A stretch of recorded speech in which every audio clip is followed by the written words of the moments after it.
In this forum, there is certainly no need to detail Professor Turi's immense contribution to translation studies. I would like to take this opportunity to express once more our deep sorrow for the untimely departure of Professor Schlesinger, a colleague and a dear friend. Her death left a huge void in both the local and the international community of translation scholars. This seminar is meant to renew the activity of the Society for Translation Studies and look for new channels of action. We hope to provide a framework for mutual inspiration and fruitful dialogue among translation researchers affiliated to various academic institutions. Additional missions are to promote translation studies in Israeli academia and to tighten its relations with our overseas colleagues. Today we have a very good example of this. The seminar will hopefully be followed by additional initiatives, such as research groups devoted to specific subjects and other ideas. To the translators among us, I would like to say that the promotion of translation studies as an academic discipline often goes hand in hand with the promotion of translation as a profession. I would like to thank our lecturers from Israel and abroad. Special thanks to Professor Michaela who made all the way from Kuhl, Austria, to take part in the seminar. And I would like to thank Ms. Gabriela Feigl, Director of the Austrian Cultural Forum, who made her travel possible. I'm proud to have here Professor Shimon Zandbank, winner of the Israel Prize for Translation. I would also like to thank Professor Nitza Ben-Ari and Professor Rina Ben-Shachar, who collaborated with me in organizing the seminar. Many thanks to Ms. Nerissa Venier, she couldn't come today, the secretary of the Society, for a huge help. The Faculty of Humanities at Bar-Ilan University and my devoted team, Ms. Nomi Cohen and Mr. Ehud Yossian from the Department of Translation and Interpreting Studies, the Division of External Relations, and Mr. Inon Chaimi, manager of the Bar-Ilan website and social networks, who took responsibility for filming the event for Bar-Ilan YouTube. There are others to whom I apologize for their omission due to a tight schedule. The first session will be chaired by Professor Rina Ben-Shachar from Haifa University and Oranim College. As the writer of books on language and translation, as the leading organizer of the series of conferences, Hebrew a Living Language, and the editor of the ensuing series of books, Professor Ben-Shachar played a key role in promoting the study of language in general and translation in particular in its social and cultural contexts. The second session will be chaired by Professor Eldaa Weizmann from Bar-Ilan University, the initiator of the translation department at Bar-Ilan as a full-fledged academic program, a prominent figure in the field of pragmatics and pragmatic approaches to translation, and the author of an innovative book about positioning in media dialogue. The concluding remarks will be made by Professor Nitza Ben-Ari from Tel Aviv University, one of our leading translators and editors, who whose contributions as a researcher include books about the 19th century German Jewish novel and the suppression of the erotic in Hebrew literature. I wish you all a very interesting, instructive, and I dare say important seminar. Thank you, Rina, you're welcome.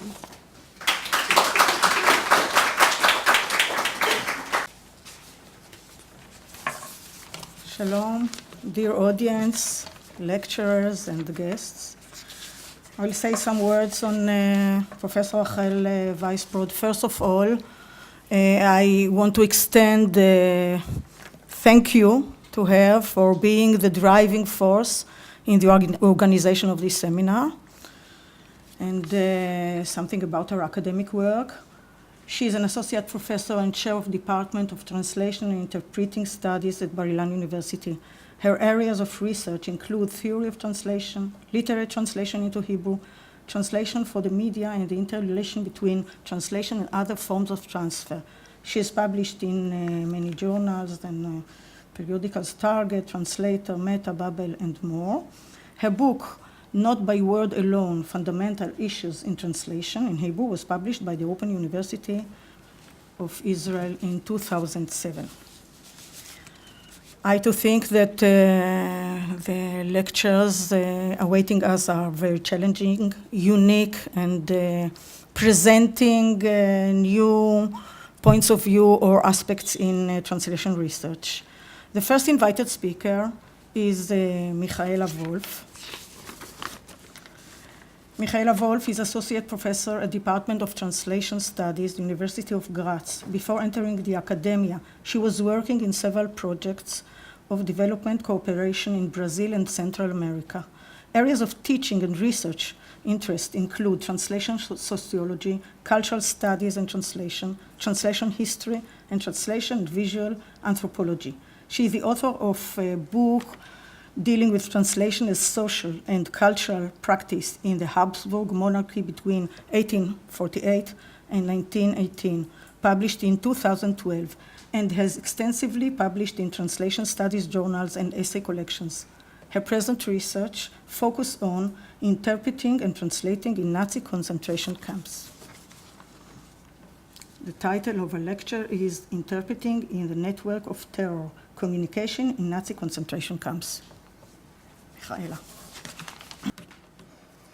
So thank you very much for your kind presentation. Talking about the Holocaust is a very difficult task. Talking about the Holocaust in Israel is even more difficult. And talking about the Holocaust as a daughter of an Austrian family with all its consequences does not make it easier. These were the first impressions that came to my mind after having received the invitation to speak here at Bar-Ilan University. And they point to the complex relationship between history and memory, which are two very different possibilities of dealing with the past. I feel very honored to be invited by the Society for Translation Studies here at your university, and my very special thanks go to Rachel Weisbrod, who has taken the initiative for this symposium and has so warmly taken care of my visit to Ramat Gan. Thank you, Rachel, and thank you very much to all your very kind colleagues I have met so far. I'm very glad I have been given the opportunity to speak about my research project, about some results of my research project, Mauthausen, the role of interpreting in the order of terror, which I admit has provoked a deep change in my approach to research in general, to literature, to the text, to the ethics of reading, and especially to the genre of interpreting. Now, let me start. Interpreting in Nazi concentration camps is definitively an under-researched area. There might be various reasons for this lacuna.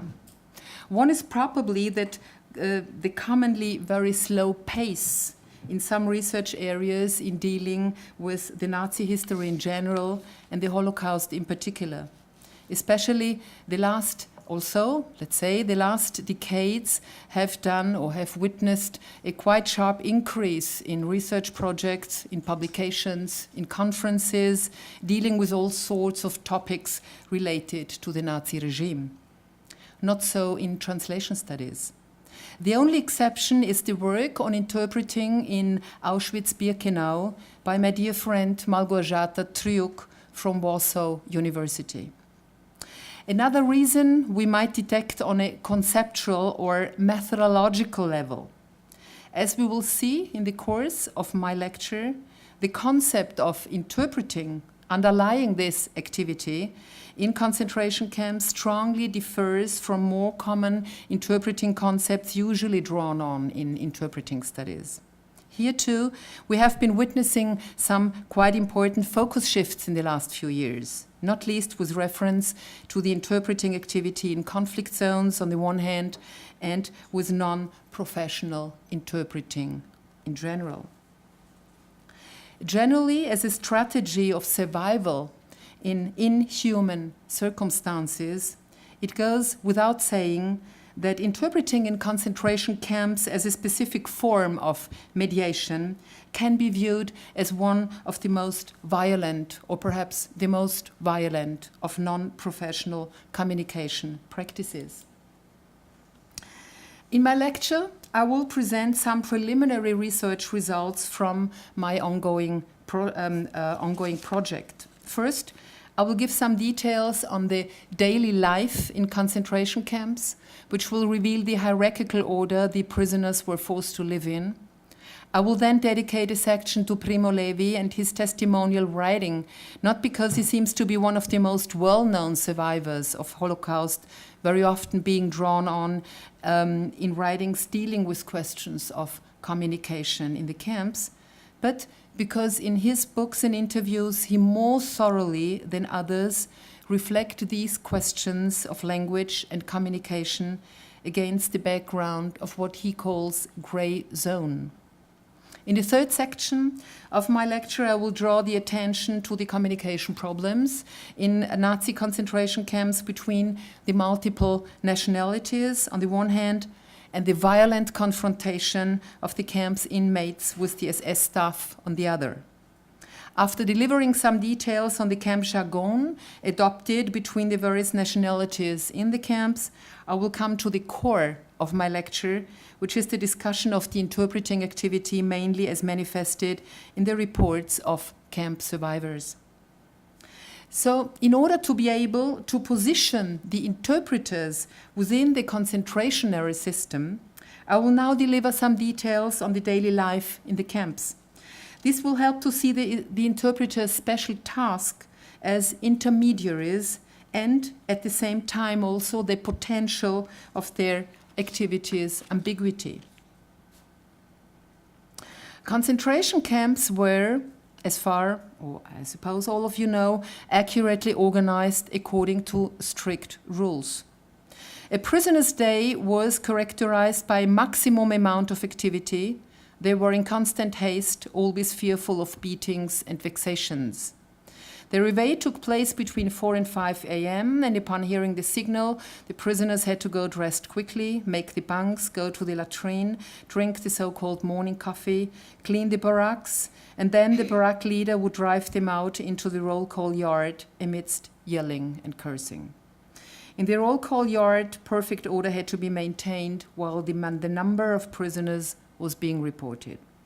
At the command, stillgestanden, Mützen ab, Augen links, attention, caps off, eyes left. The whole column had to perform all movements correctly. At the command, Arbeitskommando formieren, line up, go to the work. The prisoners were running to form work gangs, hurried by the capos and the work for overseers. After the work gangs had left, only the functionaries would stay in the compound. They were working, among others, in the work allocation, in the barracks of so-called medical care, in the registry, the interrogation section, or the reception. So all prisoners endowed with a function were either called functionaries or operative prisoners. They could count on more or less slight privileges with respect to their inmates, co-inmates, and according to their function and, of course, their personal choice, if ever possible, they were either prone to serve the SS personnel or to help their inmates, the latter certainly at the risk of their life. Now, many interpreters were also functionaries. The interpreting activity can roughly be divided into three categories. First, interpreters who were SS men, having a good command of Polish and other European languages. A second group consisted of inmates with some knowledge of languages.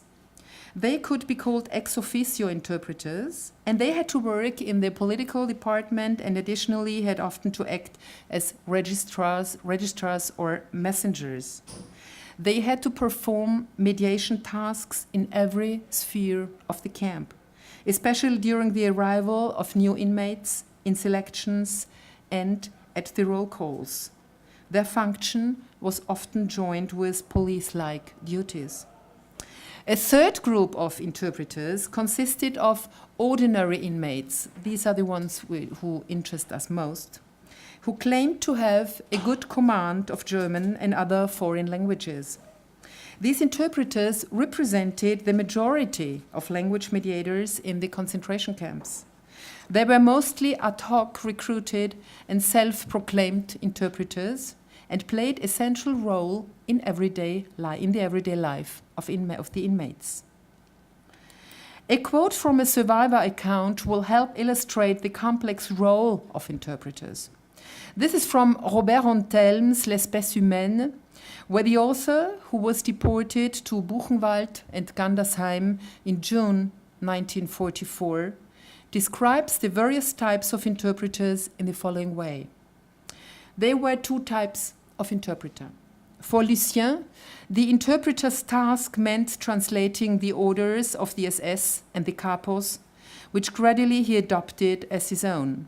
He skillfully had become the French-speaking auxiliary of those who gave the orders in German language. He was always the interpreter of the SS and the capos, and never of the prisoners. Gilbert was the prisoner's interpreter. This means he only used the German language in order to try to neutralize the SS, the capos, and the foremen. He was quite skillful in regulating the numerous conflicts between us and the foremen, and he was brave enough to defend some comrades in front of the SS or to excuse them. He exercised his duty as a political prisoner. He warned and shielded his comrades. Through his behavior, Gilbert became an enemy of the capos. The question of language and communication is in the center of Primo Levi's work. This is why I will now draw your attention to his invaluable contribution to the work of memory in the context of the Holocaust. Levi was born in Turin into a liberal Jewish family in 1919. He was deported to Auschwitz in 1944 and spent 11 months there before the camp was liberated by the Red Army. Of the 650 Italian Jews in his shipment, Levi was one of the 24 who left the camps alive. On returning to Italy, he soon started to write about his experiences in the camp and in his subsequent return home through Eastern Europe in what would be called his two classic memoirs, If This Is a Man, Se Questo è un Uomo, 1947, and The Truce, La Tregua, 1963. The most important of his later books was his final book, The Drowned and the Saved, I Sommersi e i Salvati, 1986, where he draws again on his personal experience as an inmate in Auschwitz. Whereas If This Is a Man was autobiographical, The Drowned and the Saved is an attempt as an analytical approach.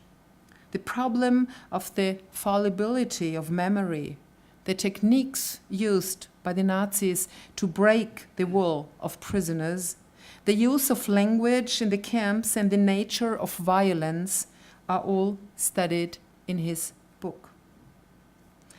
Regarding his main concern as a writer and a survivor of the Holocaust, it is obvious that Primo Levi has been identified in the public mind as the supreme witness to the barbarism that was the Nazi Holocaust, but he was ambivalent about having that role thrust upon him.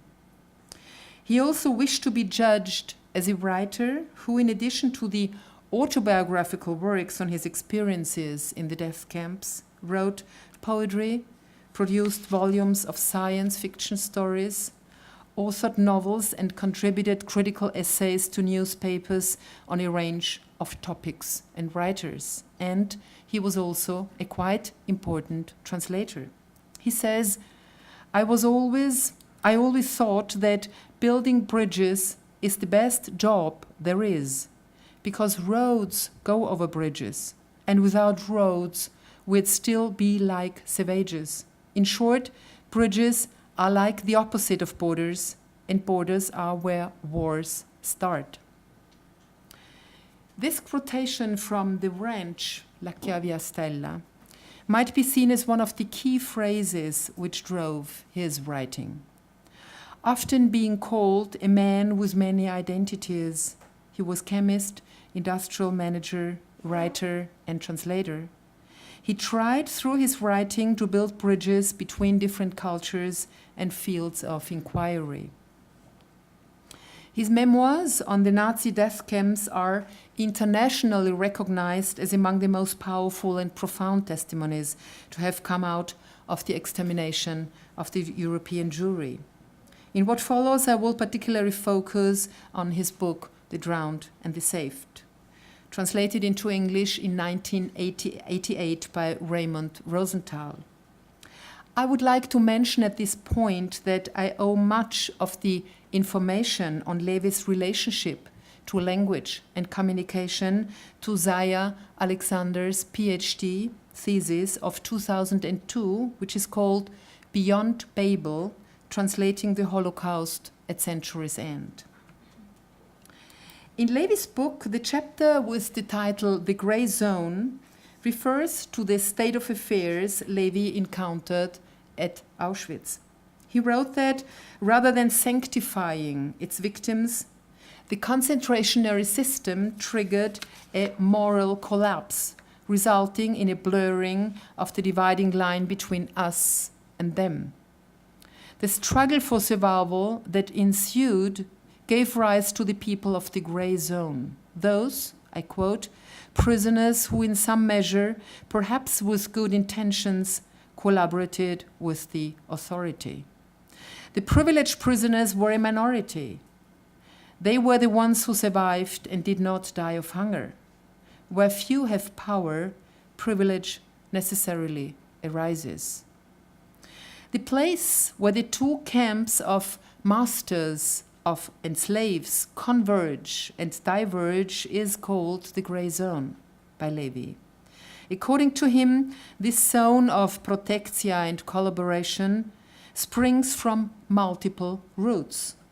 The motives of guilt, torture, terror, and desire of power have come into play to create this Grey Zone. So the one unifying feature in the camp was the desire to obtain and maintain some sort of privilege. As a matter of fact, in the Grey Zone, internal collaboration between inmates and Nazis became the only way of survival. Among the prisoners living in this Grey Zone were interpreters who were embodying all sorts of aspects described here. I will come back to this later. The total lack of communication, which in many instances gave rise to the necessity to open a Grey Zone, is referred to in many instances in Levi's reports. Let me give you a few examples. Levi describes the lagers as a terrible place, especially for the newcomers. For them, the first days were the hardest. I quote, some of them, the inmates, and especially those who did not understand German, did not even know in which part of Europe the lager was located. They didn't know about the existence of other lager. They didn't know for whom they were working. They didn't understand the meaning of certain sudden changes of our life conditions and mass transfers. Such a situation could result in a disaster for the prisoners. Not understanding German meant thus being completely cut off of what was happening in the camp, including the intrigues of the SS staff or the capos, which at any moment could bring about life-endangering situations. Levi understood from the moment when he entered the camp that not knowing German meant death, or to say it the other way around, knowing German meant life. It was sufficient to look around. The Italian comrades who did not understand him, in reality none of them did, with the exception of one or two from Trieste, one after the other was drowning in the wild sea of not understanding. They did not understand the orders. They were fiercely slapped without understanding what was going on. As a result, many Italian and other prisoners who did not understand the camp's language perished in the course of the first few weeks. As time went on, many prisoners found out how to better organize themselves, and in terms of communication, to try to have somebody at hand who translated from German whenever it was necessary. The question of communication, language, and mediation is, of course, not only dealt with in Levi's memoirs, but in many testimonial writings. I even dare say in most of them. Also not in an organized way as we have seen it in Levi's works. In the camps over the years, the communication problems led to the formation of an own sort of language, the camp jargon. This is what my next very brief chapter will deal with. So communication in concentration camps was vital for the prisoners' survival.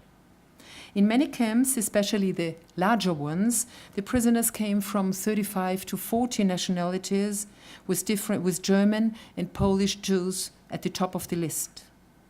The distinction made by Kurt Petzold between a horizontal and a vertical structure of the prisoners' societies illustrates the urgent necessity of intra- and intercultural communication in the camps.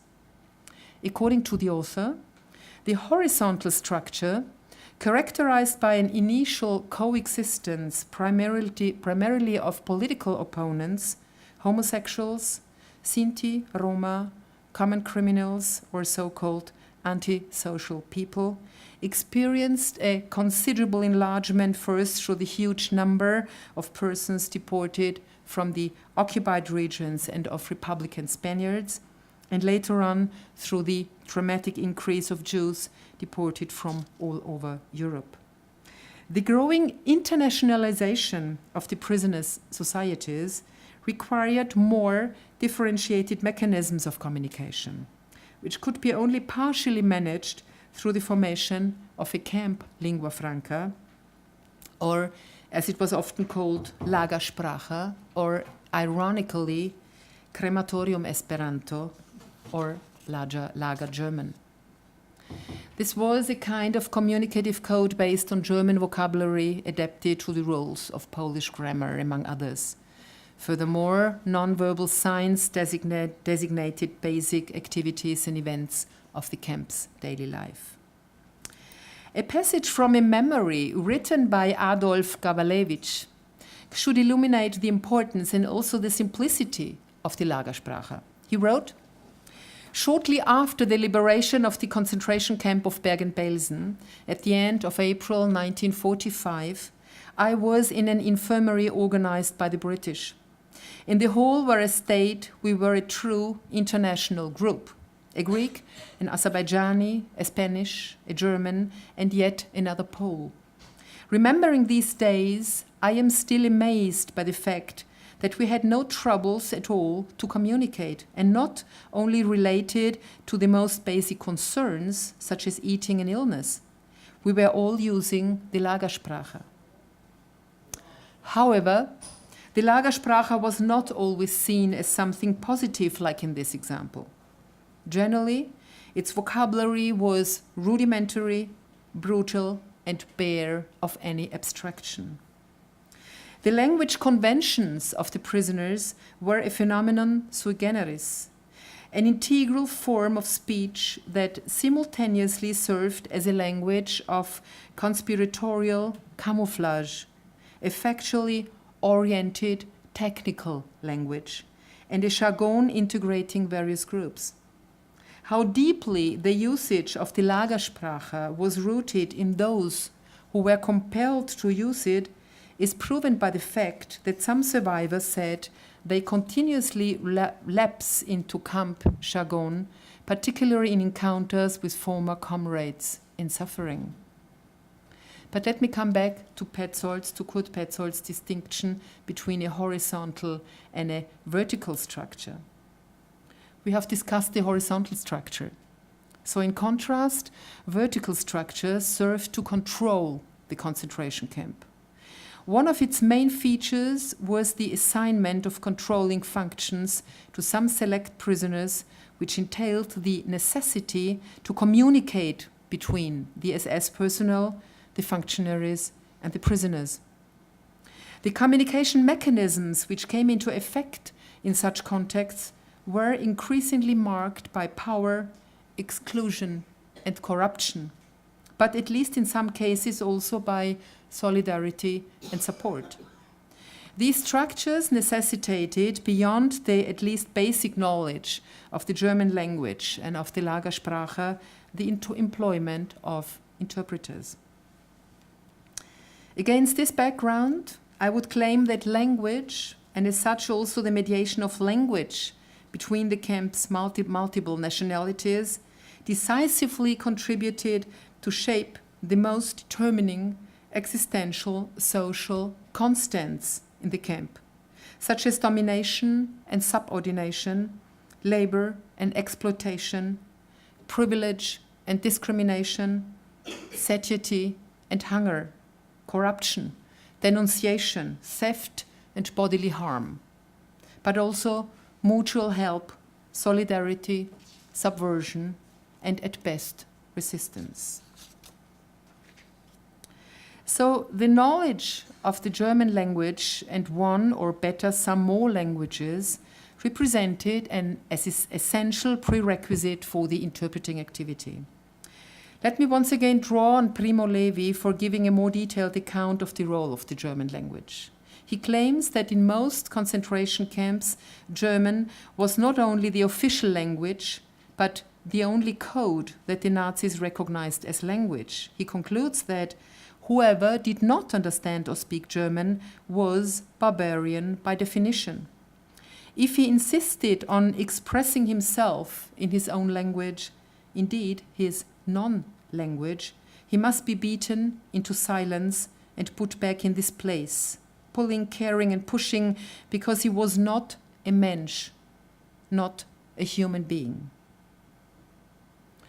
Yet, the command of German was very ambivalent.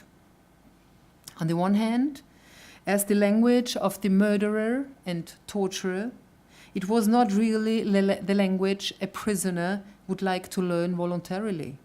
On the other hand, many prisoners, for obvious reasons, tended to learn German, at least selectively and limited to a vital existential necessity for obvious reasons. What interests me is the aspect of mediation, qua interpreting, as a central component of communication in general and of the communication in the specific circumstances in concentration camps in particular. So what did the aspect of mediation mean for the everyday communication in concentration camps? As Andrea Di Voto reminded us as early as in 1961, the consideration of language questions in concentration camps generally helps us to gain a perspective from within the camps. And once we try to identify the communication mechanisms operating in such contexts, we might also transcend a psychological distance which separates us from the pervading everyday terror which characterized any Nazi lager. Against this background, it seems appropriate to question, did the linguistic, and here to a lower extent also cultural, mediation between the inmates and the SS personnel and among the prisoners contribute to alleviate the situation, to make it more human? Or did it rather subordinate to the general camp discourse? It must be stressed that getting information on the interpreting role in concentration camps is not an easy task. The main sources which deliver data are memoirs of survivors, followed by the huge number of interviews which have been conducted and archived with camp survivors over the past 65 years or so.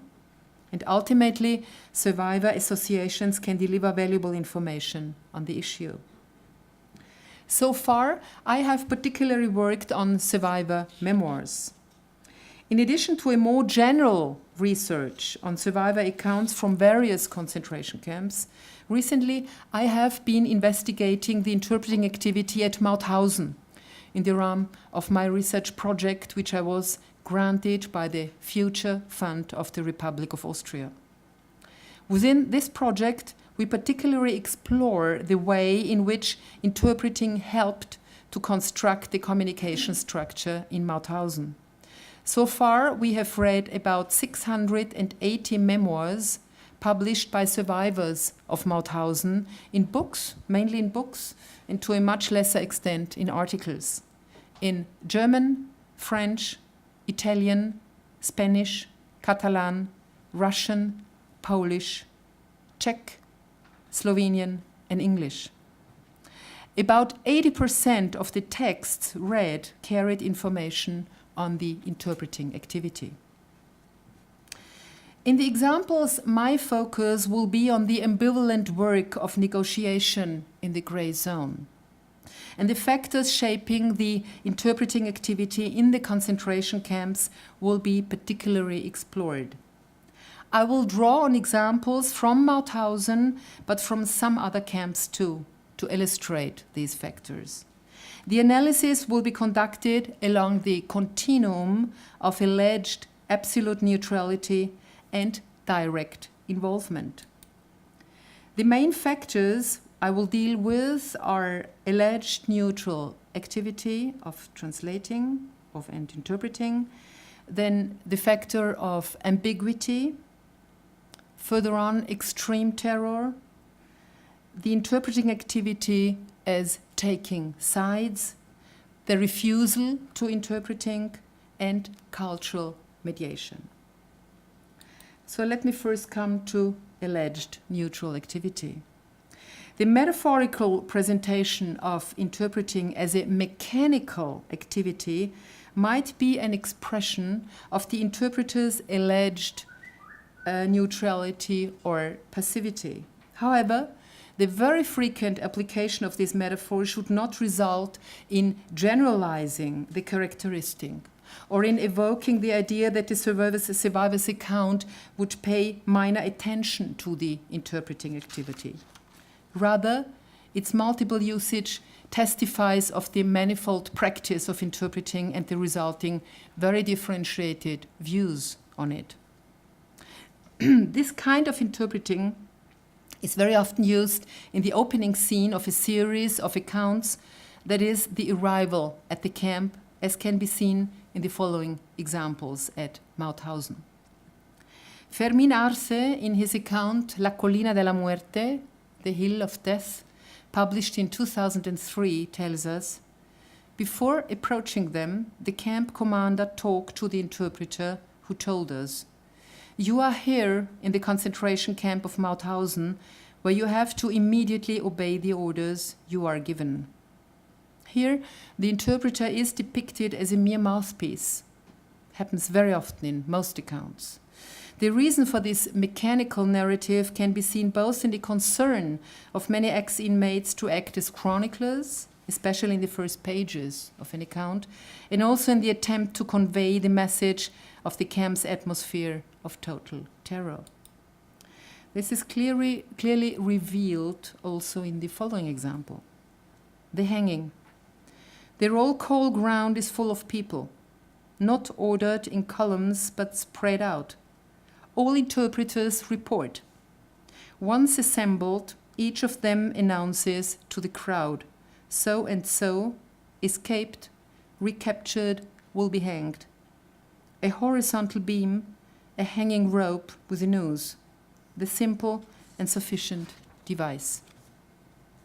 It was written by Pierre Saint-Macary in his memoirs Mauthausen, Percer l'oubli, and it highlights the immeasurable terror of the situation through a dry, nearly monosyllabic narrative. Similarly, Robert Antelme, in his memoir L'Espèce humaine, I've already mentioned, describes the interpreting activity in an extremely neutral way, depersonalizing the event and thus rather laying the focus on the information itself and not on its conveyor.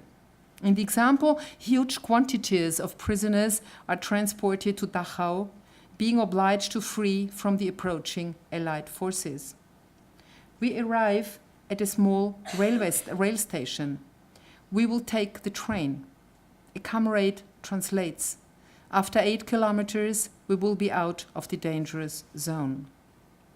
So the dramatic character of the situation seems thus not conveyed through the interpreter's action, but on a stylistic level through an explicit staccato speech. Another important factor which shapes the communication in the concentration camp is the interpreting activities ambiguity. The following example is drawn from Jean-François Steiner, who collected testimonies and reports by the few survivors of Treblinka. The scene describes the arrival at Treblinka of a transport coming from the Warsaw Ghetto. The second test, which had the aim to confuse the competitors and to eliminate the slackers, was more difficult. All those who speak German step forward. Nearly everybody could claim to master the German language because all of them spoke Yiddish. The more clever ones smelled the trouble. The others hoped to get a post as an interpreter and stepped forward. Lost. Now it was their turn to be walked off. As Primo Levi told us, one of the unifying features in the camp was the desire to obtain and maintain some sort of privilege. This scene clearly illustrates the privileges expected from the interpreting activity and the dangers connected to it. We understand that the interpreter's work in the camp was a very desirable one, but the prisoners fall into the SS trap. Their wish to be an interpreter did not save them from the gas chamber, but rather accelerated their way towards murder. The double game played on the prisoners reflects a view on interpreting which foregrounds its indistinct nature.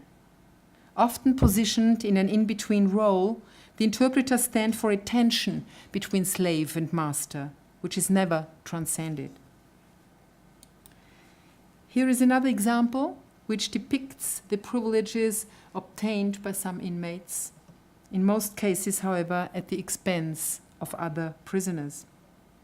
It comes again from Robert Antelme. Lucien is Polish. He has lived for some years in France. He speaks Russian, German, Polish, French. He is interpreter. He translates the orders of the SS and of the capos. He does not need to work and he gets a double ration. He understood.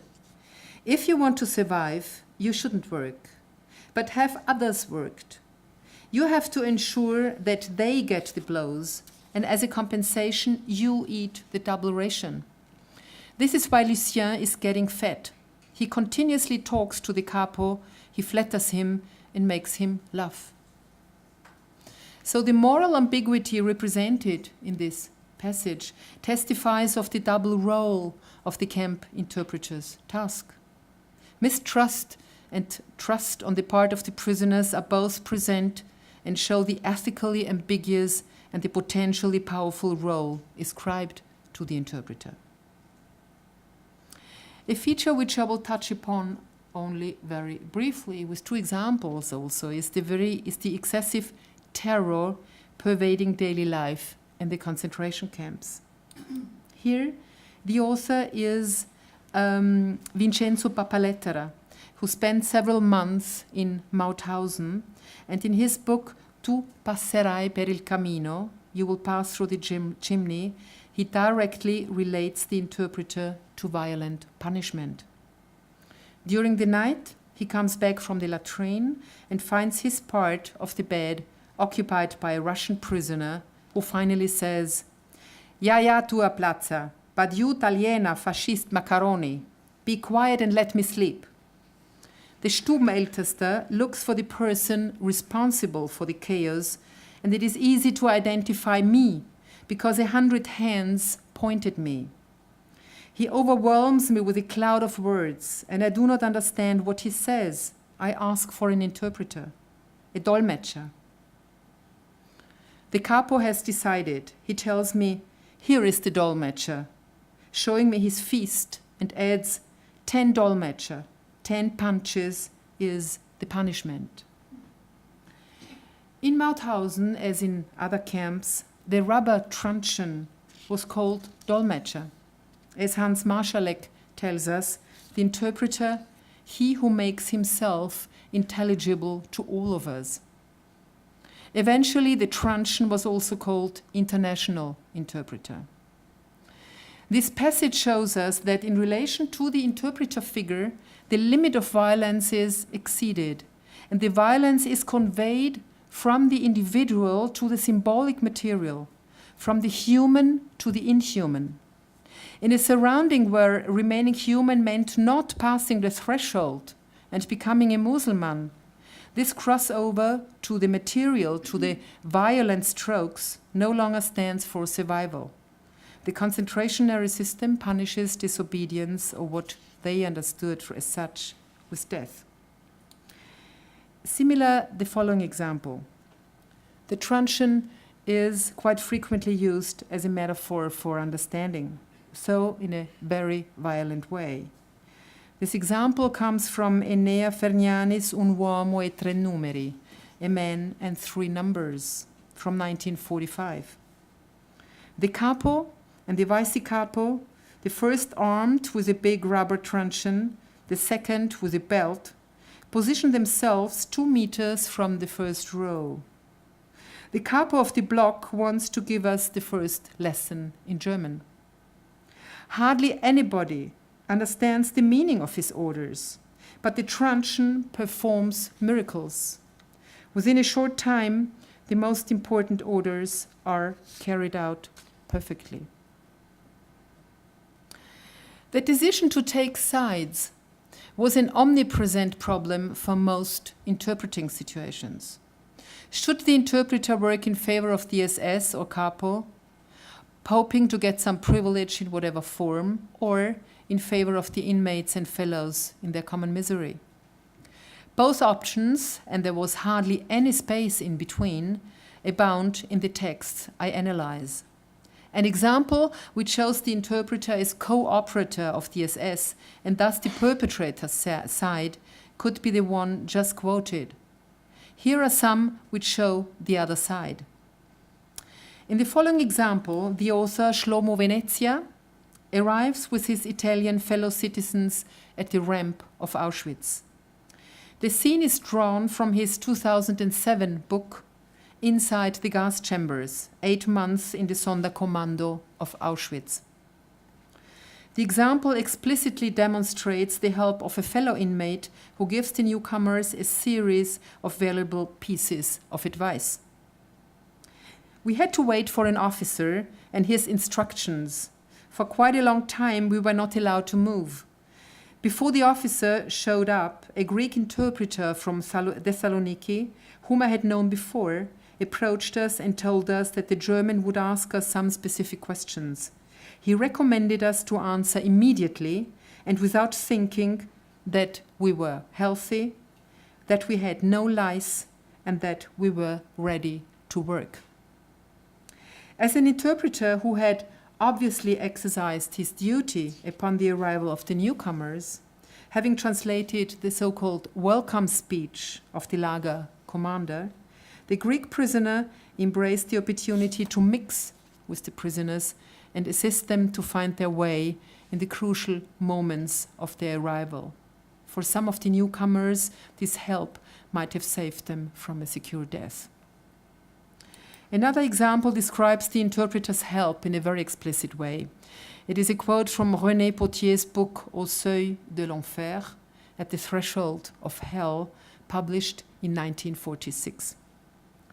I should quote them all here, and I do not believe that one of them will be jealous when I talk about a philosophy teacher at a high school in Paris who was nominated chief interpreter of the camp. Through his function, he was able to help others in many ways. He could have limited himself to his egoism and personally take advantage of the role he was assigned. But on the contrary, at the risk of losing his post and even being punished, he was always ready to help his fellow inmates, to give them advice, and also to intervene at the German authority in order to save them from certain services. The author thus represents solidarity, the solidarity between the inmates and the subcamp of Melk, and shows an aspect that is often discussed in survivor accounts.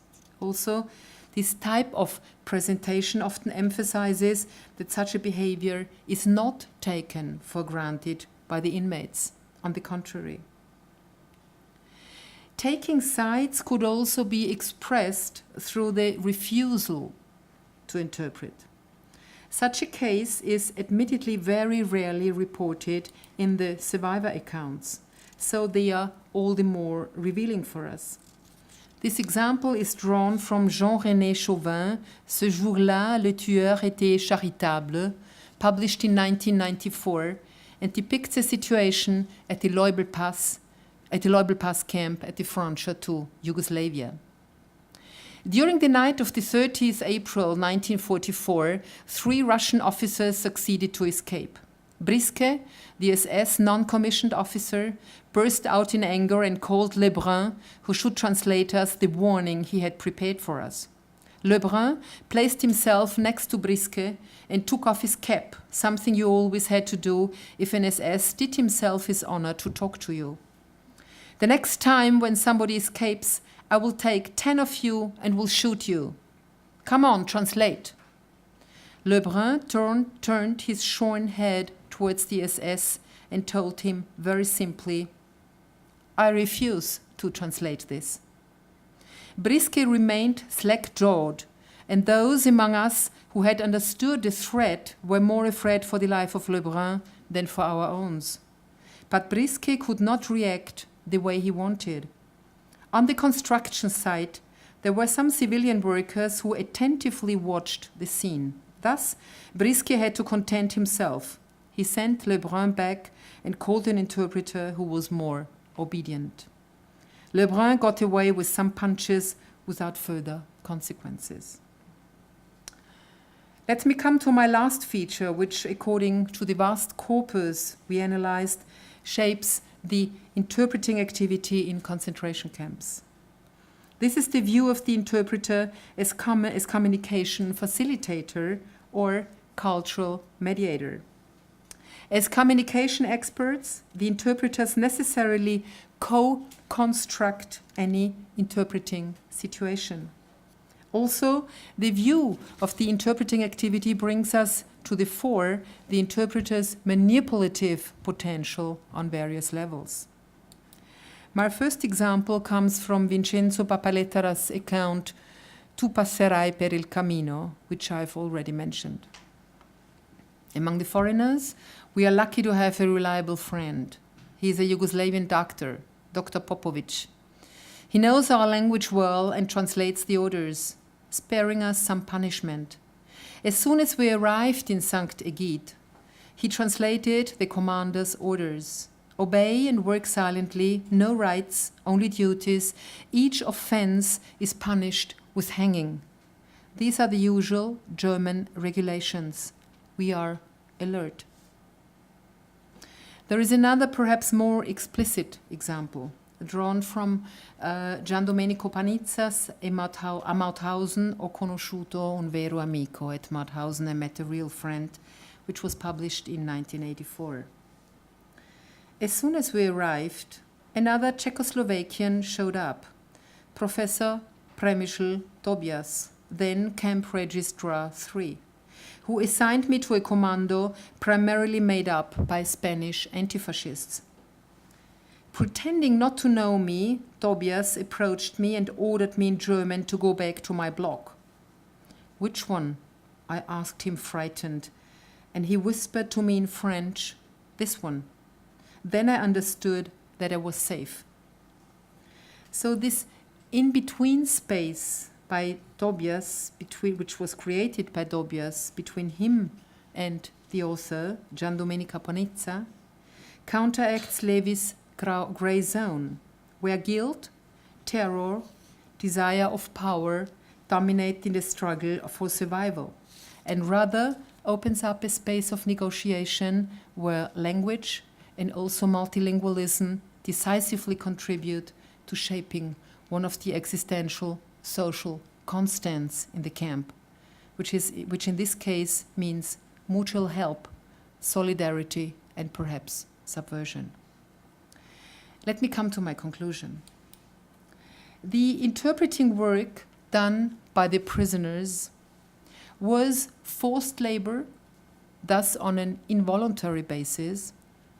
It was completely unprepared, thus non-professional, and it usually took place in life-threatening conditions. In whatever form, interpreting was a borderline experience.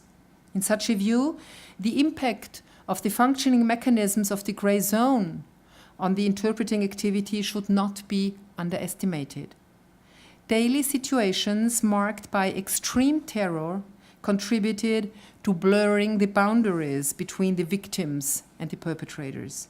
And the interpreters could not easily escape positioning themselves in the threshold of indistinction, as Agamben called it. Some of my examples have shown this ambiguous stance. As I've tried to illustrate on behalf of the various features which mold the interpreting activity in the survivor accounts, in these circumstances there was little space left for a consistent behavior related to subversion or solidarity during the performance of interpreting. Surviving was the code word, and any sort of interpreting in whatever circumstances was subordinated to this goal. The longer their stay in the camps, interpreters, increasingly on the basis of a habitus endowed by the characteristics of the grey zone, slightly shifted from exploring their options of constructing a space of tolerance, a temporary margin of survival, to tendentially reinscribing into the overwhelming discourses of violence which dominated the social arena of the lager. To illustrate this shift, let me recall the interpreter transcending linguistically as well as physically into a truncheon, provoking and entailing torture and anguish. Thereby, the interpreter was put in his place, making clear where his limits were and thus achieving that he often was compelled to lose his dignity, agency, and respect. Such a form of interpreting is deeply endowed with its potential of manipulation and betrayal. Exploring in more detail the reasons for these transgressive processes might be particularly revealing for reshaping the ingredients of Levy's concepts of the grey zone from all its ambiguous perspectives. Thank you very much.